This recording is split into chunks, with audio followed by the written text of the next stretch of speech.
Hey, I'm Chad, and in this video, we're gonna unpack how to say the right things in a conversation. And in particular, I'm gonna share 3 key ideas on how to say the right things in a conversation every time. By the end of this video, you are gonna feel like at the end of every conversation, and the people you're in conversation with are gonna feel like you just said the right things at the right time for the right context. And so it doesn't matter if you're in a funny conversation with a friend, or a serious conversation with a family member, or a really intense conversation with a coworker. This video will share 3 key ideas that will help you say the right things in conversation every time. Let's get into it.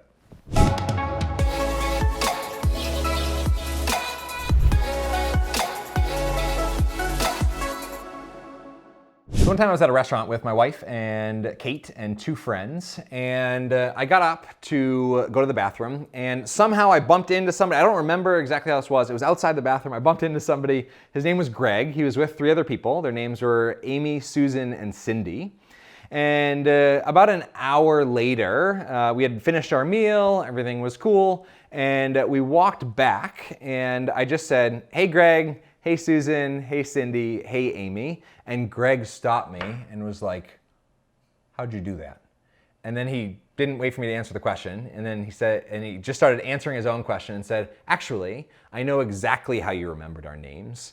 I guess Greg was a construction worker, and he went on to tell me this story about a guy named Dominic, who he was doing a project on his house for, this multi-millionaire, and every single morning when Dominic would leave the house, he would say hi to over 20 people who were working on his house. There was even one time where somebody was taking out the trash, and Dominic said hi by name to every single person as he walked to his car.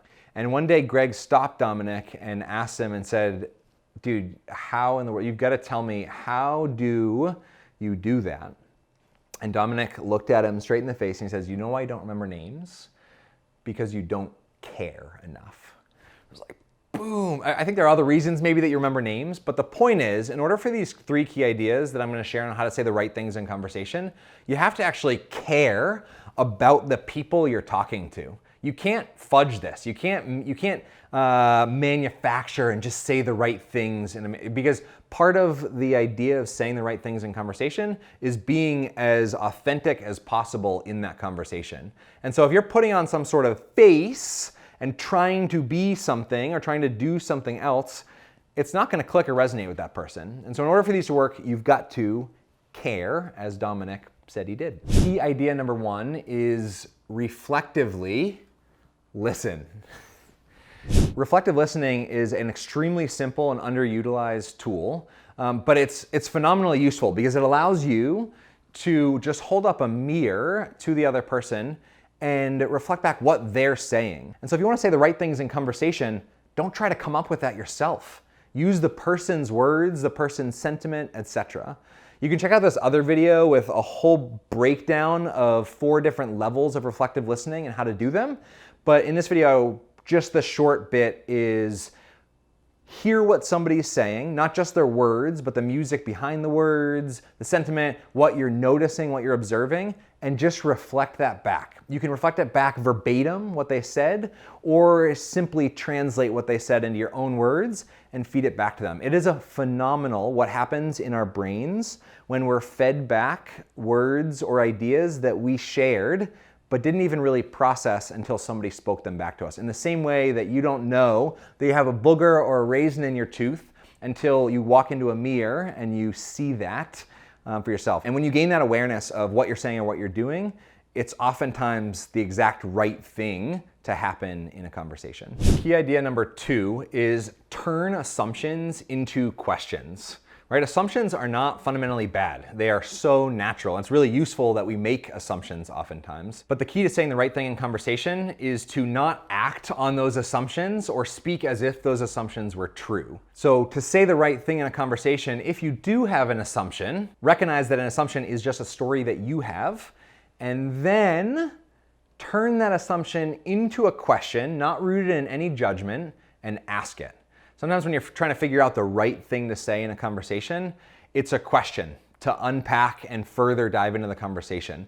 When you're thinking about how to say the right thing in a conversation, you don't want to be really concerned with what you're saying out of this device. You want to be more concerned with how you're using these two appendages on the side of your head and being deliberate in the questions that you're asking, because people are rarely asked questions based on what they've just said. So often in conversation, it goes sentence that ends in a period, sentence that ends in a period, sentence that ends in a period. When we break that mold and somebody says a sentence that ends in a period and we fire back a question, it feels great.